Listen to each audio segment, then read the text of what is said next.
Welcome again guys to my channel. This is Janel Edanyo. At sa video kong ito, ituturo ko po sa inyo kung paano po tayo mag-top up sa ating Grab driver app gamit po ang GCash. Panoorin nyo po ang vlog ko na ito hanggang matapos para po alam nyo kung paano po tayo mag-top up dito. I-click lang po natin ito ang Grab driver app. Ayan po.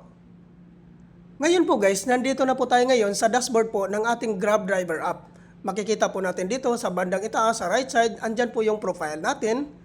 Then dito naman po sa bandang left side, makikita po natin ang earnings. Click po natin yan, ang earnings. Dito naman po guys, makikita naman dito ang earnings, incentives, then cash wallet. Which is magtatap up po tayo sa ating cash wallet. I-click lang po natin ito sa bandang ibaba, yung cash wallet po guys. Ngayon po, nandito na po tayo ngayon sa two types of wallet po. So nandyan po yung GrabPay wallet, then cash wallet.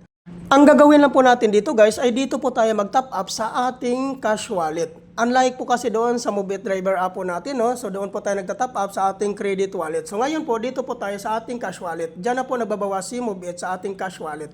Click po natin ang cash wallet. Ayan po. Ayan po guys, no? Dito na po tayo ngayon sa dashboard po ng ating cash wallet. Makikita po natin sa bandang left side ang top up. Then dito naman po sa bandang right side yung transfer. Which is magta-top up tayo, so i-click lang po natin itong top up. Dito naman po, meron pong dalawang option.